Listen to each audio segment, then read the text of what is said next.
That was good. It's good Browns talk, guys. Real good Browns talk. Let's get back to the Cavs.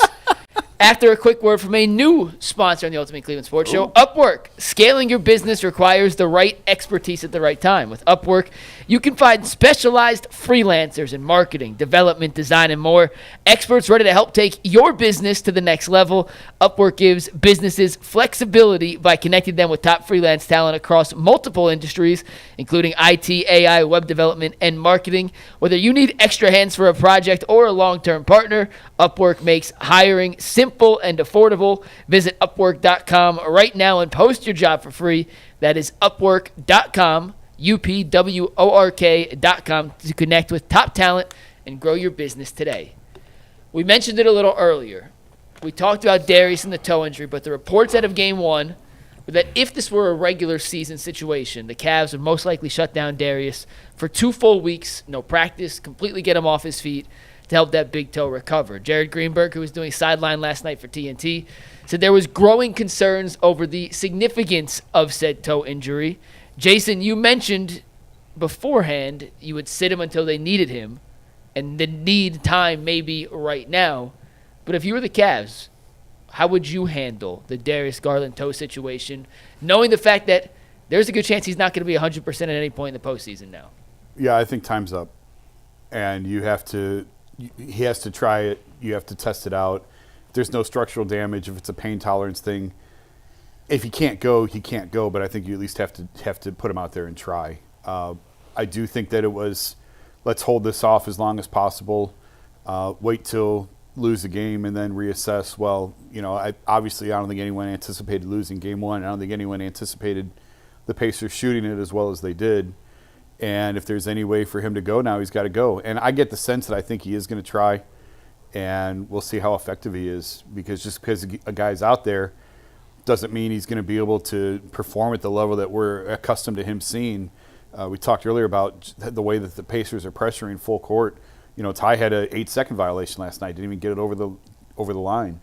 And just the way that they're going to need him to guard on the defensive end as well. And Kenny was mentioning the stop-start on the toe and how difficult that is.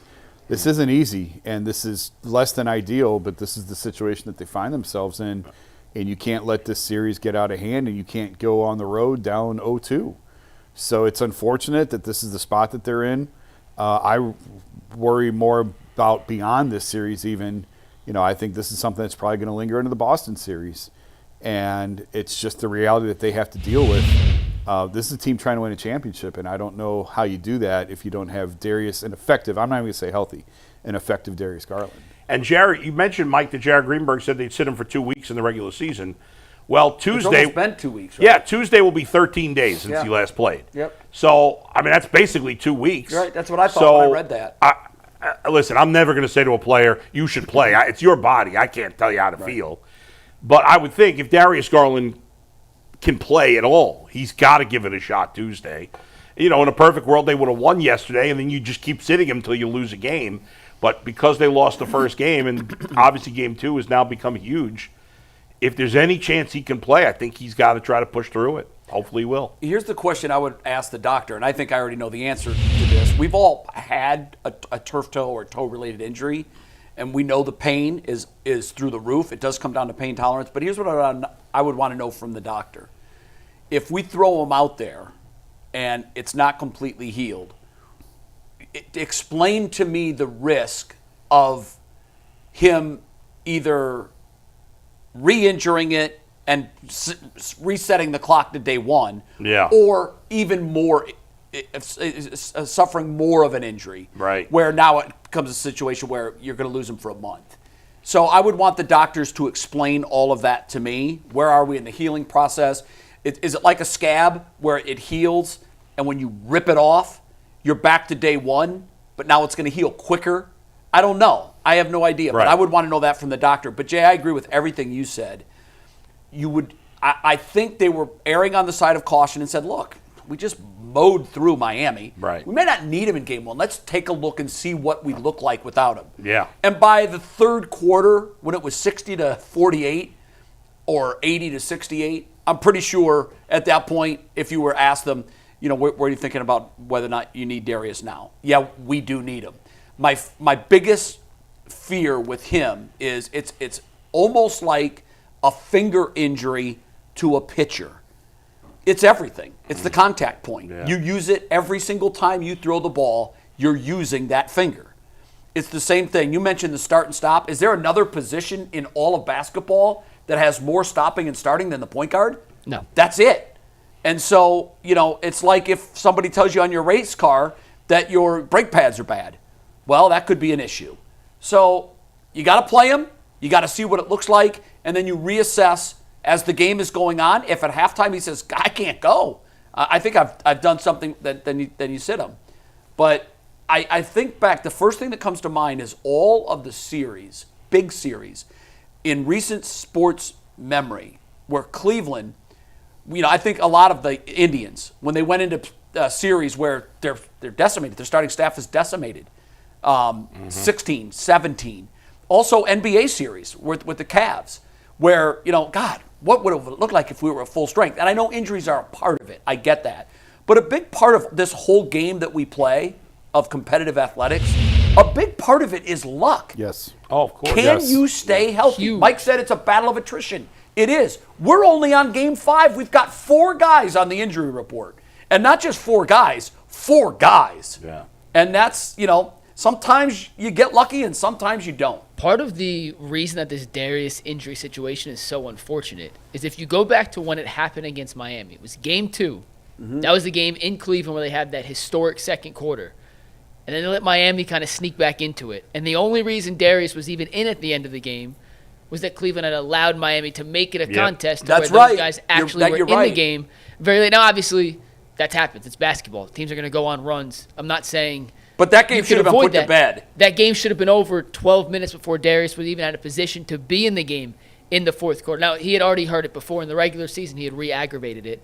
But even with the Cavs, and how many times did we talk about how we loved Kenny Atkinson load managing, not playing any starter too much. Darius was playing a career low 31 minutes.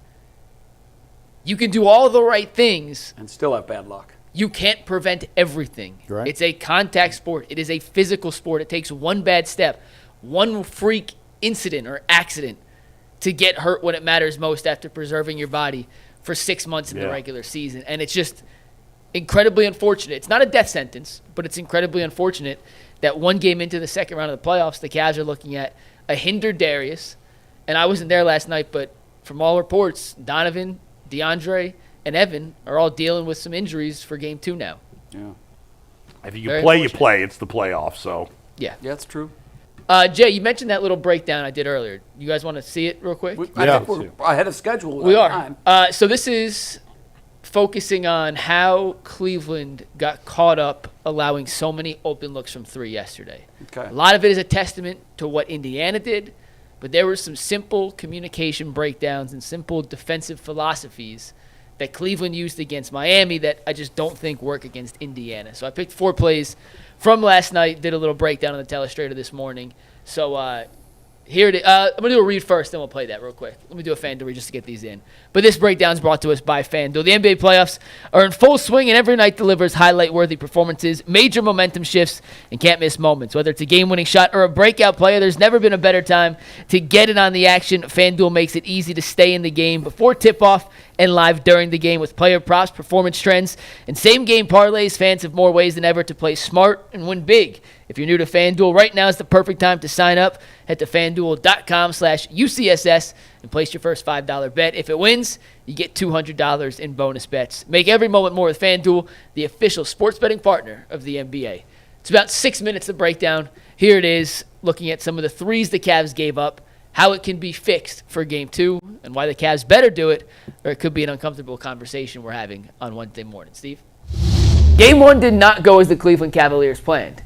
Give Indiana a lot of credit. They made a ton of open shots, and they generated even more good looks throughout the contest. Part of the reason, the Cavs have a tendency to overhelp. But last night, they didn't communicate nearly well enough defensively to limit some of those opportunities for Indiana. In Game 2, that's going to have to change. I found a few examples in Game 1 that shows the breakdown in communication, and we'll talk about how you can fix it before Tuesday night. Let's look at this first play here, Ant. The Cavaliers are in a relatively good defensive position to start here. And on this play, it's either a lack of communication between Max Strus and Isaac Okoro or a tendency to overhelp in a situation the Cavs did not need to. So on this play, Jarace Walker's going to drive middle. Hunter and Strus are going to trade that off. And when the ball gets kicked back to Tyrese Halliburton here, he's sizing up Jared Allen one-on-one. You can see it right here, which leaves Max Strus and Isaac Okoro to guard Aaron Nesmith and Jarace Walker. Walker's going to cut down the paint here and kind of circle out to the corner. One of the two Cavaliers has to follow Jarace Walker. The other one has to stay on Aaron Nesmith. But when I let this play through, watch what happens. You're going to see both Cavs follow Jarace Walker in some capacity, leaving Aaron Nesmith wide open for three. So what happened there? When Walker drives to the paint and kicks to Halliburton, and Halliburton starts to size up Jared Allen, Okoro and Strus either don't communicate, hey, I got Walker, you stay high. I got Cutter, you stay high. Or because they're so worried about the Halliburton drive, Strus knows he has Nesmith, but decides to get 2 feet in the paint and hang out in this area to force Halliburton to be a passer. That was their defensive strategy against Miami, specifically Tyler Hero. And against Tyler Hero, it worked. They said anyone but you can beat us offensively. Against Indiana, it's hard to overhelp, especially against Halliburton, because he's a pass-first caliber player. And as you can see here, once that drive happens, look where Strus is. His head's on a swivel. He's trying to find Jarace Walker. I believe it was a miscommunication. Him and Okoro didn't communicate who had Walker, who had Nesmith. And at this point, when the pass is being made, Strus has 2 feet in the paint, and that's about 8.5 feet between Strus and Nesmith. In today's day and age, the way Indiana shot in Game 1, that is way too easy, way too uncontested of a look to give up on a consistent basis. On this next play, similar situation, different guys at play here. The Pacers going to find Tyrese Halliburton on the top of the key. He's going to attack Ty Jerome, and as he drives right, DeAndre Hunter steps up to help. His man, Benedict Mathurin, is going to slide to the corner. Halliburton's going to see the help, make the pass to the corner. Dean Wade's going to come out to contest, and it's a decent contest. But once again, the way Indiana shot in Game 1, it didn't matter if the Cavs had a hand up or not. They were knocking down triples. My question on this play, it wasn't a lack of communication. It's a, did the Cavs really need to help to that level? When Halliburton gets a chance to attack Ty Jerome here, he's going to turn the corner to his right hand. As he turns, imagine Hunter doesn't help. So imagine Hunter and Mathurin, they're going to be both in the corner for the sake of this. Halliburton's trying to drive to the lane with Dean Wade in the paint, Andrew Nembhard in the paint, Pascal Siakam in the paint, and the reigning defensive player of the year, Evan Mobley, in the paint. Do they really have to help? Does DeAndre Hunter really have to step up to cut off this driving lane? I'm not so sure. I think that's a difficult enough angle and enough congestion in the paint that the Cavs in that situation would be better playing it straight up, having Hunter stick to his man, and not giving up any semblance of an open three. However, they did help. They overhelped, in my opinion. And although it's a decent closeout from Dean Wade, hand up, chopped his feet, that is not an uncontested look. Indiana shot the lights out of the ball, and that ends up in 3 points. Next clip. This one I am most positive was a lack of communication. The Pacers set up this high ball screen here. It immediately generates the switch. So Jared Allen is now on Tyrese Halliburton. Donovan Mitchell is on Miles Turner. But the key on this play, watch DeAndre Hunter. The score is 107-104. Cavs are down 3 with 4 minutes and 42 seconds to play. As I let this play through, watch Hunter communicate, try and point, shout to Donovan Mitchell, I got roller, you get my guy. I'm bigger, I'll get the big, you rotate over, and you eventually get Nembhard. But once again, watch DeAndre Hunter as this plays through. He's pointing, he's yelling, he's doing everything he can to get Donovan's attention. Either Donovan doesn't hear it or Donovan doesn't listen. But the result is a wide open three for Andrew Nembhard in a clutch situation. When this play starts, they get the switch. The Cavs are in decent position here. The issue is the execution. As he points, if Donovan gets over, it's a much tougher pass here for Tyrese Halliburton.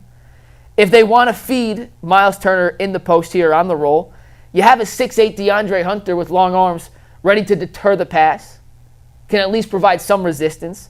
Instead, it's either a lack of proper communication or a lack of execution. It looks like DeAndre Hunter is communicating to Donovan Mitchell. For some reason, Donovan doesn't respond properly. and it leads to a wide open three for Andrew Nembhard. Just simply not good enough. And last clip here. You got to give Indiana some credit. They're a really tough team to defend, especially when they have 5 guys on the court at any given time that can create off the dribble, can make threes, and force you into rotations. On this particular play, the Cavs get caught in a slight bit of miscommunication. Evan Mobley's in perfect help position. His man is in the corner, but he also has to help on Nembhard here because Max Strus hadn't fully recovered yet. Siakam finds Miles Turner in the corner. It's an undisciplined closeout from Evan Mobley. It's the one knock on this defensive play. Don't leave your feet. You don't have to jump there.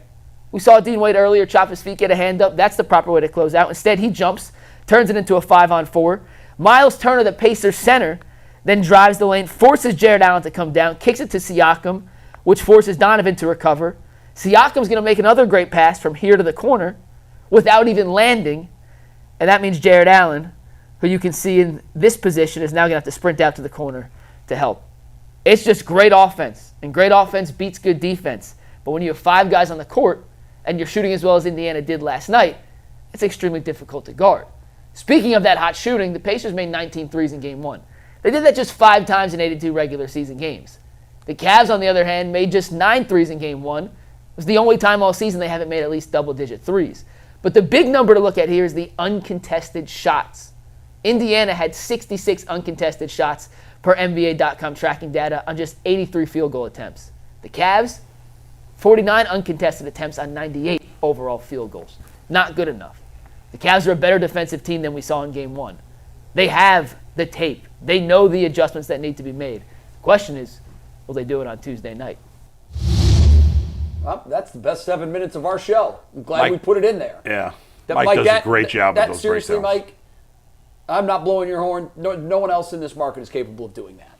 Thank you. If you're a Cavs fan and you want to get into the weeds on the X's and O's and the execution and what is actually going on, this is the only place you're going to get that. That's really, really, really well done. It's Mike, really well done. It's Mike or Bruce Drennan. Those are your only options, I'll tell you. No, why you got to do that? Bottom line, though, a lot of the open shots they got is communication breakdowns. It was really uncharacteristic for the Cavs, who had been